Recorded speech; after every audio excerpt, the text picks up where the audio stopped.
Hello children, आज हम female reproductive system करेंगे। लास्ट सेशन में हमने male reproductive system in human complete किया था। फीमेल रिप्रोडक्टिव सिस्टम में भी वही रूल फॉलो होता है कि primary sex organ in human female क्या है? A pair of ovaries.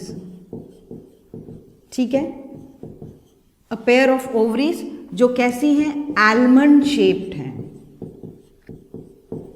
कैसा शेप है? आलमंड शेप्ड है, और वो मौजूद होती हैं in the abdominal cavity. The पूरा सिस्टम, रिप्रोडक्टिव सिस्टम मैं ड्रॉ करूंगी, आपको एक एक पार्ट उसका लेबलिंग समझाऊंगी, क्योंकि ये डायग्राम एनसीईआरटी में दिया है। लेबलिंग करने को भी क्वेश्चन आ सकता है, अदरवाइज कोई पार्ट डिस्कस करने को आ सकता है, तो वो अपन पूरा ड्रॉ करके देखेंगे। सो प्राइमरी सेक्स ऑर्गन्स मैं फिर रिपीट करती हूँ, वो हैं जो गैमीट्स प्रोड्यूस करते हैं प्लस हॉर्मोन्स। तो फीमेल्स में जो ओवरीज हैं वो गैमीट कौन सा प्रोड्यूस करेंगी? एग या ओवम, ठीक है।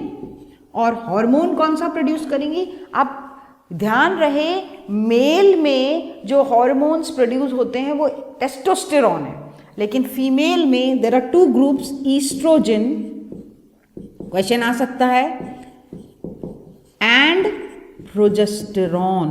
ठीक है, सो टू ग्रुप्स। अभी मैं दोनों के फंक्शन बताऊंगी। So primary sex organ ovaries, they produce mainly gametes जो फीमेल में एग कहलाए जाते हैं या ओवम। हॉर्मोन्स दो टाइप के हैं, ईस्ट्रोजन एंड प्रोजेस्टेरॉन। ठीक है, now I will make the full female reproductive structure. So female reproductive structure has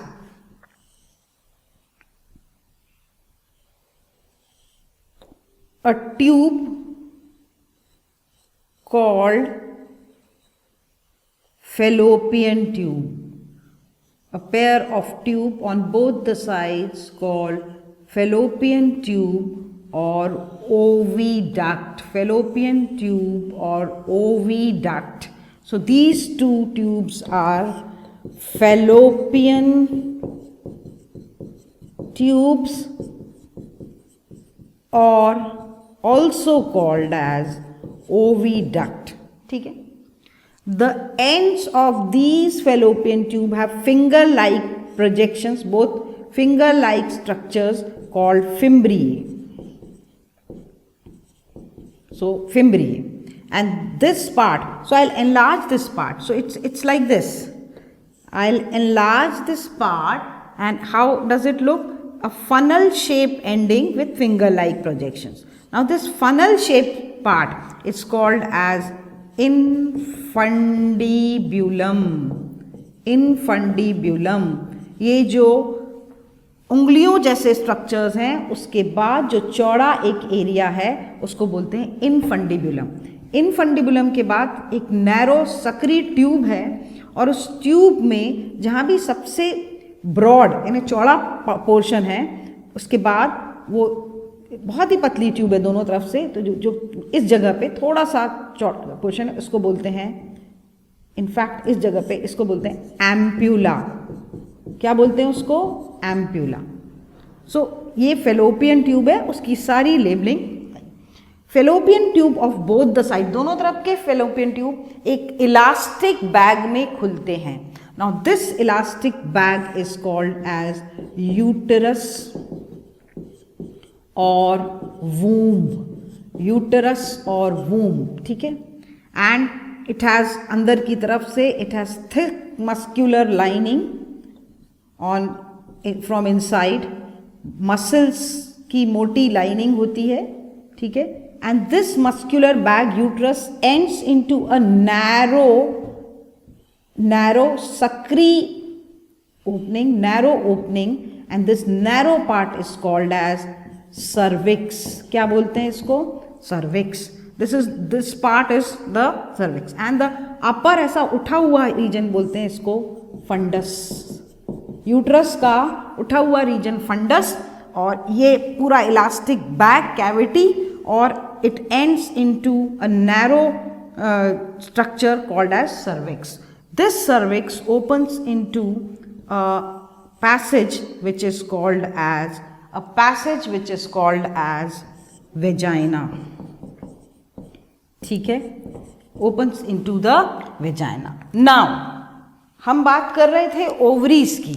So the ovaries are a pair which is attached here and they are almond shaped structure. So I will just enlarge the ovary. So they are like this. Okay, इस type के structure, और जिसमें अलग अलग stages में follicles develop होते रहते हैं. So these are the ovaries. Okay, so this is the ovary. Now what happens? क्या होगा? ओवरी में किस हार्मोन के असर से? ईस्ट्रोजन के असर से ओवरी के जो, आई will just draw here, ovary में जो फॉलिकल्स हैं वो मैच्योर होते रहते हैं. ठीक है, सो दीज आर फॉलिकल्स, और फॉलिकल्स मैच्योर होते हैं तो साथ साथ उसमें क्या होते हैं? एग मैच्योर होता है. So egg that is the female.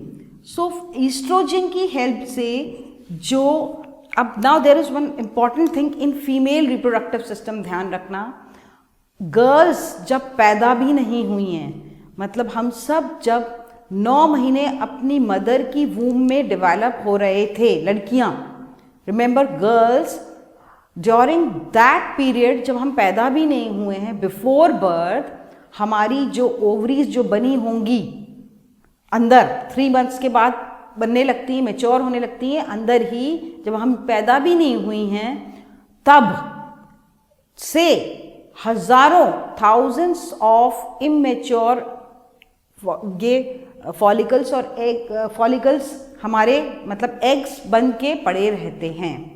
ठीक है, but they are not mature, but immature eggs are form before the birth in females, और वो दे आर इन थाउजेंड्स, और वो बन के हमारी ओवरीज में पहले से ही बन के पड़े हैं. अब क्या होता है? एट प्यूबर्टी मैं आपको समझा चुकी हूँ प्यूबर्टी लास्ट सेशन में. एट प्यूबर्टी मतलब लड़कियों में 10 से 13 साल के बीच में, लड़कों में 11 से, ऐसे उस एज में के दौरान, प्यूबर्टी के टाइम, लड़कियों में, इन गर्ल्स, ये ओवरी के अंदर मौजूद फॉलिकल्स और फॉलिकल के अंदर मौजूद एग या ओवम, ये मैच्योर होना शुरू हो जाता है. ठीक है, और वी हैव 2 ओवरीज, एक इस साइड एक इस साइड, तो 1 महीने इस ओवरी से एग रिलीज होगा, अगले महीने इस ओवरी से एग रिलीज होगा. सो ये कब तक चलता है? ये कब तक चलता है? मेनोपॉज तक. मेनोपॉज तक, दैट इज बिटवीन 50-55 की एज में, 45 to 55 की एज में फीमेल्स में मेनोपॉज आता है. मेनोपॉज मतलब the ovary stop producing these eggs. तो तब तक के लिए जितने भी एग्स हैं इमेच्योर फॉर्म में हमारी बर्थ के पहले बने हुए ओवरी में पड़े रहते हैं. प्यूबर्टी के टाइम पे हर महीने एक कोई सी ओवरी में, एक साइड की ओवरी का जो एग है मैच्योर होके वो रिलीज होता है. तो remember, one from one ovary in 1 month, the next month from the other ovary. Suppose इस ओवरी से एग मैच्योर हुआ और वो रिलीज हुआ, और कौन पकड़ लेता है? ये finger like projection fimbriae. Now this egg will enter and it will reach here. So egg will reach here. Okay, now this, how fertilization takes place. Now what happens? The sperms are deposited here. So ध्यान रखना, sperms कहाँ deposit होते हैं? In the vagina. So during mating, during copulation, during sexual intercourse, the penis deposits of male deposits the sperm in which region? Vagina. ठीक है, इस vagina is also called as birth canal because the baby comes, the feet comes out from this passage. So the sperms have to travel because question आता है 10th में, fertilisation मतलब sperm और ovum का union किधर होता है? So it occurs here in the ampulla reason. अभी बताया था मैंने, फर्टिलाइजेशन कहाँ होता है? एम्पुला में. ये क्वेश्चन पूछते हैं. सो फर्टिलाइजेशन मतलब meeting of sperm and ovum. So sperm has to travel a long distance. All the millions of sperms are deposited. They have to travel the cervix, the uterus cavity, and then they have to reach here. इसीलिए वो सीमेन, आपको याद आया उसमें fructose था, उसके secretion में मैंने बताया था नरिशिंग सब्सटेंसेस होते हैं from the seminal vesicle, from prostate gland of male and from the bulbourethral, because these substances they enrich the secretion of semen and they provide energy for what? Because the sperms have to travel a long distance up till ampulla तक उनको चढ़ के जाना है uterus में, तो energy चाहिए. और फर्टिलाइजेशन कहाँ होता है? इस जगह पे, फेलोपियन ट्यूब या ओविडक्ट में होता है फर्टिलाइजेशन. रिमेंबर दिस, बहुत बार क्वेश्चन पूछते हैं. फर्टिलाइजेशन कहाँ होता है? That is union of sperm and मिलन कहाँ होता है एग और स्पर्म का? इन द फेलोपियन ट्यूब और एम्पुला रीजन में. Clear? Now after fertilization the zygote, what is formed after fertilization? So what is formed? A single cell, what is formed? zygote बन गया. अब ये zygote नीचे travel करना शुरू होता है और वाइल ट्रैवलिंग, नीचे आते नीचे मतलब यूट्रस में, नीचे आने के दौरान ये 7-1 दिन लगते हैं. It takes 7 days approximately. नीचे आते तक सिंगल सेल जाइगोट जो है वो उनमें साइज में नहीं, साइज उतना ही रहता है, लेकिन single cell divides to form 1 to 2, 2 to 4, 4 to 8 cell, a solid ball called as morula. क्या बोलते हैं उसको? सॉलिड बॉल शेप का हो जाता है विथ 8 cells, 8 to 16 सेल तक रहता है मॉर्यूला. और ये डेवलपमेंट होते होते वो नीचे मूव कर रहा है, और नीचे मतलब अंदर की तरफ यूट्रस में मूव कर रहा है. मॉर्यूला के बाद ये 16 सेल्स स्टेज जो है वो सेल्स अपने आप को किनारे पे अरेंज कर देते हैं और अंदर हॉलो कैविटी. इस स्टेज में उसको बोलते हैं ब्लास्टूला. क्या बोलते हैं इसको? ब्लास्टूला. ये सब एम्ब्रियो, जाइगोट के बाद ये एम्ब्रियो फॉर्मेशन की स्टेजेस हैं. ठीक है. अब ब्लास्टूला जो है, जब ब्लास्टूला वाली स्टेज आती है तो वो कितने दिन लगते हैं? 7 days अप्रॉक्सीमेटली, यहाँ से यहाँ. अब ब्लास्टूला वाली स्टेज में ये फिक्स हो जाता है कहाँ पर?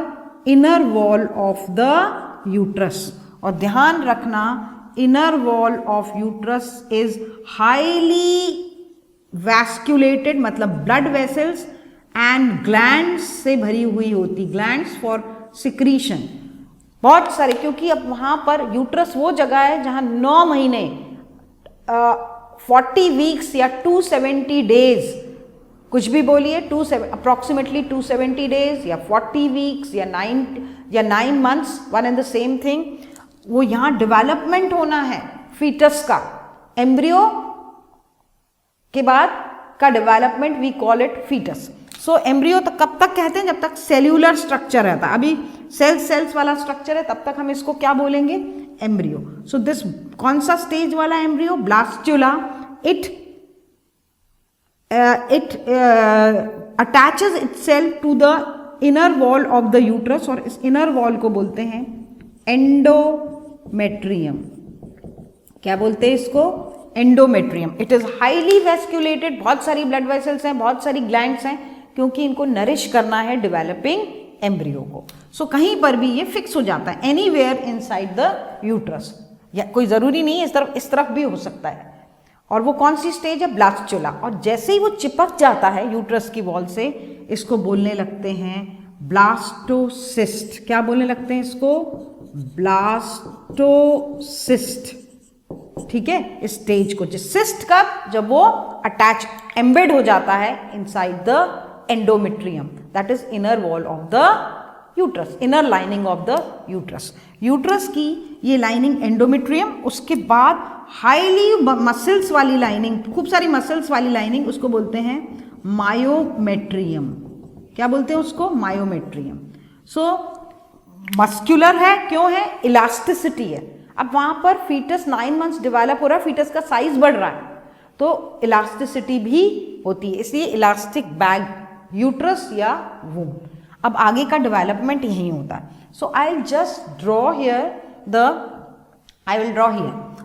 internal structure. Now this is the wall and this is the endometrium.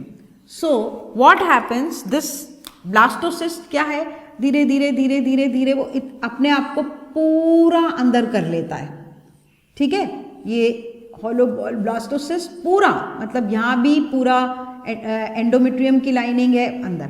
जब पूरा अंदर हो जाता है तो इसको बोलते हैं, इस स्टेज को इम्प्लांटेशन। क्या बोलते हैं? इम्प्लांटेशन। इम्प्लांट हो गया अंदर। अब क्या हो रहा है?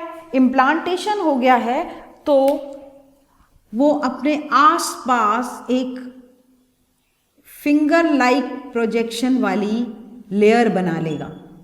जो एम्ब्रियो है, दिस इज द एम्ब्रियो। ठीक है, एम्ब्रियो जिसको बोलते हैं ब्लास्टोसिस्ट, वो अपने आसपास फिंगर लाइक प्रोजेक्शन वाली एक लेयर बनाता है और इन फिंगर लाइक प्रोजेक्शंस को बोलते हैं विलाय। क्या बोलते हैं इनको? Villi. To absorb extra food from the mother के यूट्रस का एंडोमेट्रियम। नाउ मीनवाइल, उसी वक्त मदर का जो एंडोमेट्रियम की लाइनिंग है वो भी अपने ब्लड वेसल्स जो है वो ओपन चौड़े चौड़े कर देती, साइनसेस, और ताकि ऑक्सीजन फूड सब प्रोवाइड हो सके ज़्यादा से ज़्यादा। सो ये मदर की ब्लड वेसल्स और विलाय जो एम्ब्रियो ने बनाए हैं, इस पूरा स्ट्रक्चर इन्वॉल्विंग मदर का पार्ट, मदर की blood vessels and all, involving foetus का पार्ट यानी एम्ब्रियो का पार्ट, विलाय वगैरह, दोनों मिक्स होके, क्योंकि मदर के ब्लड से ही सब कुछ ऑक्सीजन, फूड्स, नरिशमेंट सप्लाई हो रहा है, इस पार्ट को बोलते हैं placenta. Remember, very important, placenta part. So इसको बोलते हैं प्लासेंटा। प्लासेंटा एंड प्लासेंटा पे शॉर्ट नोट आता है। सो प्लासेंटा में क्या क्या इन्वॉल्व है? एम्ब्रियो की outer layer which forms villi like structures for extra absorption, extra surface area. Mother की यूट्रस वाला part will also provide number of blood vessels and glands in the form of sinuses. वो दोनों का हिस्सा मिला के एक डिस्क शेप स्ट्रक्चर, उसको बोलते हैं प्लासेंटा।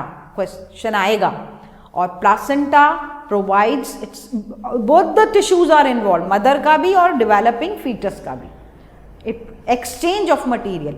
अब फीटस के ब्लड में भी nitrogenous waste, excretory substance, carbon dioxide बनेगी, जो कि मदर के ब्लड में डाल दी जाएगी और मदर की बॉडी से वो एक्सक्रीटरी सब्सटेंसेस बाहर हो जाएंगे। So for this exchange the place, the part is called as placenta, which is usually disc shaped.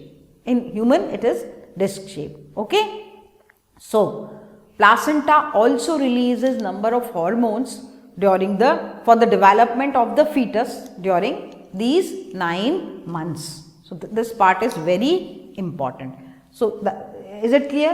और पूरे 9 months तक fetus develop होता है, body organs सब develop होते हैं, and then the delivery of the baby is called as parturition. The delivery of the baby, जब birth होता है, बाहर आता है, from which now here the development occurs and then it comes out through, लिखा है ना बर्थ कैनाल, तो यहीं से आएगा बेबी बाहर। और इसके बाद जो ओपनिंग होती है नीचे वो होती है एक्सटर्नल जेनिटेलिया, ठीक है। और एक्सटर्नल जेनिटेलिया मतलब बाहर की तरफ से फीमेल में ऑल्सो कॉल्ड एज वल्वा, बहुत सारे स्ट्रक्चर्स होते हैं। और फीमेल में मेल की तरह कोई बहुत सारी ग्लैंड्स नहीं होती, बस एक ग्लैंड होती है, वो external called as Bartholin's gland, Bartholin's gland female में। एंड उसका सिक्रीशन जो है वो lubricates the passage and neutralizes the acidity of the path, neutralizes the acidity, ठीक है ना। तो दो काम हैं किसके, सिक्रीशन। और वो इस जो एक्सटर्नल जेनिटेलिया है, वेजाइनल ऑरिफिस मतलब वेजाइना वाली ओपनिंग जो है। Now remember in case of human females, human mails में तो एक ही ओपनिंग थी जिससे स्पर्म भी आ रहे थे और जिससे यूरिन भी आ रही थी, इसीलिए मेल वाले सिस्टम को बोलते हैं यूरिनोजेनाइटल सिस्टम। लेकिन ह्यूमन फीमेल रिप्रोडक्टिव सिस्टम को यूरिनोजेनाइटल नहीं बोल सकते। Urine in human females come out from a separate opening, urine एक अलग ओपनिंग से बाहर आती है, ठीक है, उसको बोलते हैं यूरेथ्रल ऑरिफिस, ठीक है। और the birth of the baby and the dead blood, अभी मैं बताऊंगी why, that comes out from the and even the sperm enters through vaginal orifice। किससे आते हैं, थ्रू दो ओपनिंग होती हैं, urethral orifice and vaginal orifice.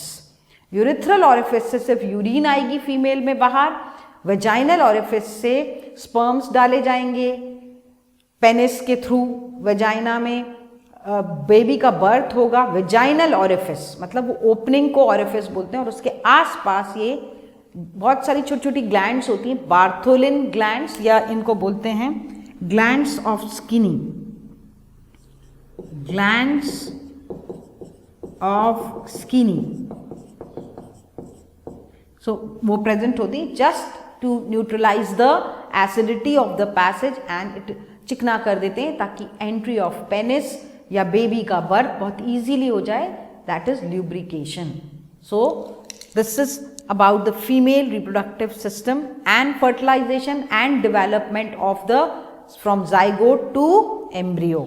Zygote यहाँ से जब तक नीचे आएगा तो कौन सी स्टेजेस आएंगी यहाँ पर मॉर्यूला, सॉलिड बॉल, पूरे सेल्स भरे रहेंगे, फिर और सेल्स बढ़ते जाएंगे, हाँ, और नीचे आता जाएगा, और फिर इम्प्लांटेशन ब्लास्टुला स्टेज में। और जब इम्प्लांट हो जाएगा in the uterus wall, it is called as blastocyst, ठीक है। और जब ये अंदर इम्प्लांट हो गया तो एक मदर की और फीटस की दोनों के मिला जुला जो स्ट्रक्चर बनेगा, that is called as placenta for the nourishment, ठीक है। एंड दैट पीरियड, दैट कौन सा पीरियड, कितने दिन का पीरियड, मैं लिख देती हूँ, आइदर 270 डेज और 40 वीक्स और 9 मंथ्स, एक ही बात है अप्रोक्सीमेटली। ये जो है इसको बोलते हैं जेस्टेशन पीरियड। क्या बोलते हैं, जेस्टेशन पीरियड, ठीक है। Remember, so these terms are important. Gestation period क्या है, parturition is delivering the baby, giving birth, बाहर आता है ना जब बेबी थ्रू वेजाइनल ऑरिफिस, तो that is parturition. Now I have told you before, मैंने पहले ही बताया था, हार्मोन ईस्ट्रोजन तो जब प्यूबर्टी आती है तो अंडे बने पड़े हैं दोनों ओवरी में, बर्थ से पहले ही हमारे में, लेकिन मेच्योरेशन शुरू होता है किसके असर से, ईस्ट्रोजन हार्मोन से।